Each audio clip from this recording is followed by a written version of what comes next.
my time, you are I want.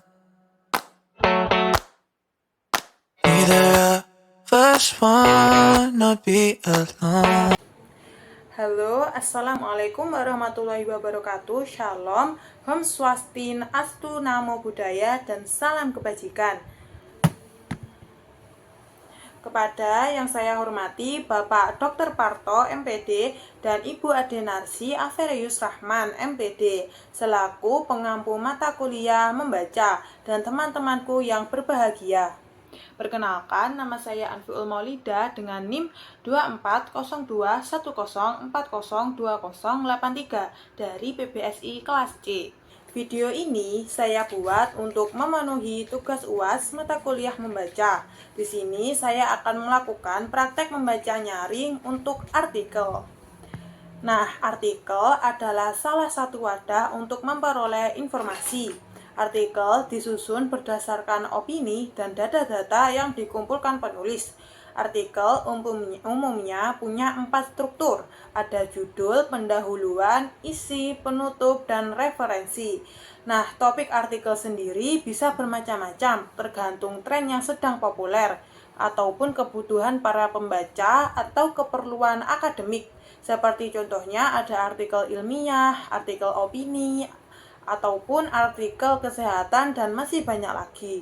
Kali ini saya akan membaca artikel tentang kesehatan yang merujuk pada polusi udara.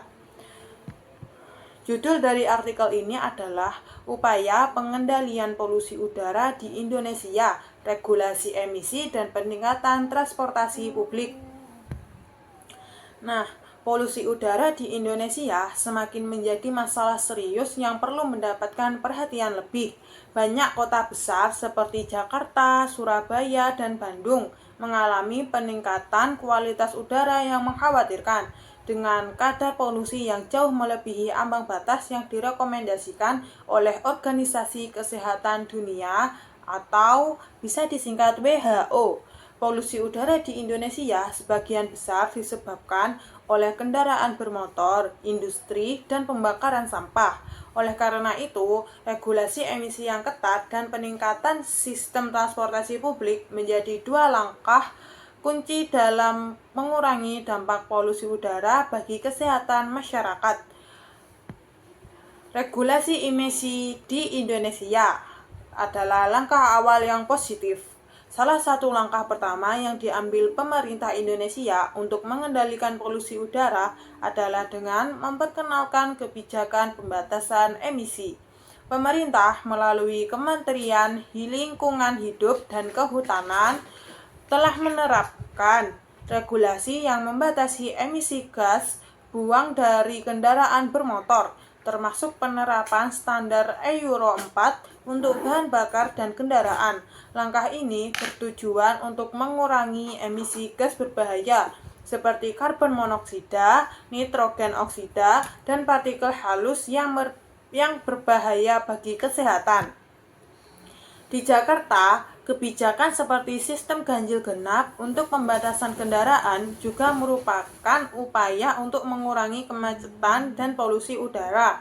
Namun, meskipun langkah-langkah ini telah diambil, tantangan besar masih ada. Kendaraan bermotor yang jumlahnya terus meningkat menjadi salah satu penyumbang utama polusi udara. Oleh karena itu, penerapan regulasi yang lebih ketat dan pemantauan emisi kendaraan secara lebih intensif sangat penting agar dapat mencapai hasil yang lebih maksimal. Lalu, upaya yang bisa dilakukan juga adalah peningkatan transportasi publik. Nah, salah satu solusi jangka panjang yang dapat mengurangi polusi udara adalah dengan meningkatkan sistem transportasi publik. Dengan semakin banyaknya jumlah kendaraan pribadi yang beroperasi di jalan raya, terutama di kota-kota besar seperti Jakarta, polusi udara semakin memburuk. Oleh karena itu, mendorong masyarakat untuk beralih ke transportasi publik yang lebih efisien dan ramah lingkungan. Lalu, Jakarta sebagai ibu kota negara telah mulai melakukan upaya untuk peningkatan sistem transportasi publik dengan membangun mass rapid transit atau bisa disebut juga MRT, dan Light Rail Transit atau bisa disebut juga LRT. Keberadaan MRT Jakarta diharapkan dapat mengurangi kemacetan di pusat kota dan memberikan alternatif transportasi yang lebih ramah lingkungan. Selain itu, pembangunan jalur Transjakarta yang terus diperluas juga merupakan langkah positif dalam menyediakan transportasi umum yang terjangkau dan nyaman bagi masyarakat. Namun, meskipun sudah ada upaya tersebut, tantangan terbesar adalah integrasi sistem transportasi yang ada, serta memastikan bahwa transportasi publik dapat dijangkau oleh masyarakat luas, terutama di daerah pinggiran. Selain itu, untuk meningkatkan daya tarik penggunaan transportasi umum, diperlukan peningkatan kenyamanan, ketepatan waktu, dan pengurangan polusi dari armada transportasi itu sendiri.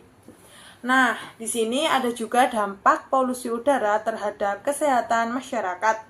Polusi udara di Indonesia berdampak langsung pada kesehatan masyarakat. Berdasarkan data dari WHO, polusi udara di Indonesia menjadi penyebab utama penyakit pernapasan, penyakit jantung, dan gangguan kesehatan lainnya. Anak-anak dan lansia adalah kelompok yang paling rentan terhadap dampak buruk polusi udara. Di Jakarta, misalnya, kualitas udara yang buruk seringkali menyebabkan peningkatan jumlah pasien dengan gangguan pernapasan seperti asma, bronkitis, dan infeksi saluran pernapasan akut. Penyakit-penyakit ini tidak hanya membebani sistem kesehatan, tetapi juga menyebabkan kerugian ekonomi yang signifikan, biaya pengobatan yang tinggi, serta penurunan produktivitas akibat sakit, menjadi tantangan besar bagi negara. Oleh karena itu, pengendalian polusi udara melalui regulasi emisi dan perbaikan transportasi publik dapat mengurangi beban ekonomi dan meningkatkan kualitas hidup masyarakat. Kesimpulannya, polusi udara di Indonesia merupakan masalah lingkungan yang sangat serius dan membutuhkan solusi yang komprehensif. Meskipun pemerintah telah mengimplementasikan beberapa kebijakan seperti pembatasan emisi dan pengembangan transportasi publik, masih banyak pekerjaan yang harus dilakukan. Regulasi yang lebih ketat mengenai emisi kendaraan bermotor, serta perluasan dan peningkatan kualitas transportasi publik sangat penting untuk mengurangi polusi udara dan melindungi kesehatan masyarakat. Dengan kerjasama antara pemerintah, industri, dan masyarakat, diharapkan Indonesia dapat mencapai udara yang bersih dan sehat untuk generasi mendatang. Nah, dari membaca nyaring artikel tersebut, saya mendapatkan pemahaman bahwa pengendalian polusi udara di Indonesia memerlukan dua hal utama: regulasi emisi yang lebih ketat dan peningkatan sistem transportasi publik. Hal ini penting untuk melindungi kesehatan masyarakat, mengurangi polusi, dan menciptakan lingkungan yang lebih sehat. Artikel juga menunjukkan tantangan yang masih ada, seperti integrasi sistem transportasi dan aksesibilitas yang perlu diperbaiki untuk hasil yang lebih maksimal. Membaca nyaring artikel juga membantu meningkatkan pemahaman, fokus, dan ingatan saya. Selain itu, juga memperbaiki pelafalan, intonasi, dan memudahkan mendeteksi kesalahan dalam teks. Sekian dari saya. Terima kasih. Wassalamualaikum warahmatullahi wabarakatuh. Never waste my time.